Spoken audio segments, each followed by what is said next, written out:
Hello बच्चों, let's read the question first. The question here is of the fill in the blanks. Okay, the question here is the most powerful weapon of the आपको filling दिया है यहाँ पे.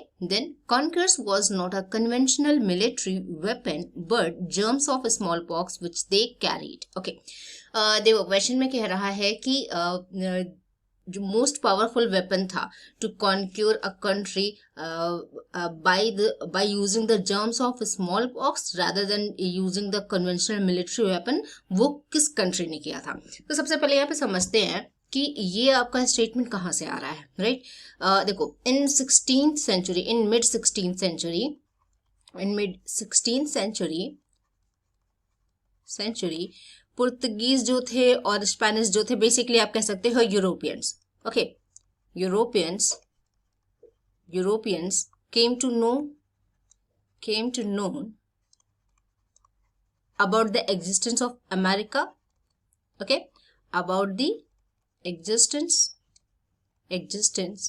of America and its vast source and its vast resources. Okay, America के पास बहुत से resources थे, बहुत से mines थे, minerals थे, जिनके बारे में यूरोपियंस को पता चला. Okay, so स्पेनिश और पुर्तगीज जो थे, they were the first European countries to conquer America. America को उन्होंने conquer किया. Alright, and it was not the result of any conventional military weapon. Conventional military weapon क्या होता है आपका, जैसे कि आप यूज कर रहे हो हेलीकॉप्टर्स यूज कर रहे हो, एयरक्राफ्ट्स यूज कर रहे हो, लाइट वेपन्स यूज कर रहे हो, या वॉरशिप्स यूज कर रहे हो to win over. Okay, to win over, किसी भी कंट्री को जीतने के लिए जो मिलिट्री वेपन्स यूज किए जाते हैं उसे हम बोल रहे हैं conventional military weapons. Okay, but Spanish और पुर्तगीज ने क्या किया, उन्होंने अमेरिका को कॉन्क्योर तो किया, बट ये रिजल्ट नहीं था किसका, मिलिट्री वेपन्स को यूज करने से उन्होंने नहीं कॉन्क्योर किया था, बट किससे कॉन्क्योर किया, they use the germs of disease called smallpox. Smallpox के नाम से एक डिजीज नहीं थी जिसके जर्म्स को इन्होंने यूज किया, इन्होंने पूरे अमेरिका में से स्प्रेड किया. ओके, ये आपका यूरोपियन से ही आया था ऑब्वियसली. ठीक है, अमेरिका में पूरा स्प्रेड किया. And why they spread it, because they knew that the American does not have any immunity against these small pox.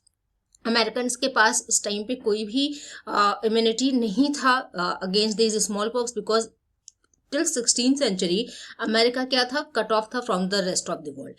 Rest of the world से बिल्कुल अलग था, तो इनके पास कोई भी ऐसी चीज नहीं थी जिससे ये अपने आप को सेव कर सके फ्रॉम दिस डिजीज, जो कि मास किलिंग की तरह अमेरिका में चला.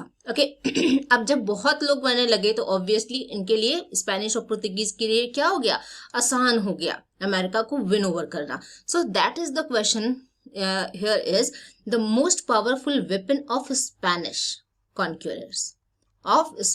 conquerors was not a conventional military weapon but germs of smallpox which they carried. तो करेक्ट आंसर क्या हो जाएगा आपका यहाँ पे, स्पेनिश कॉन्क्यूरर्स. स्पेनिश जो कंट्री थी उन्होंने जीता था. राइट, तो उन्होंने कन्वेंशनल मिलिट्री वेपन ना यूज करके जर्म का यूज किया, जिसे पूरे अमेरिका में इन्होंने स्प्रेड किया एंड जिससे मास किलिंग हुई अमेरिका में. Alright, I hope you understood it well. Best of luck.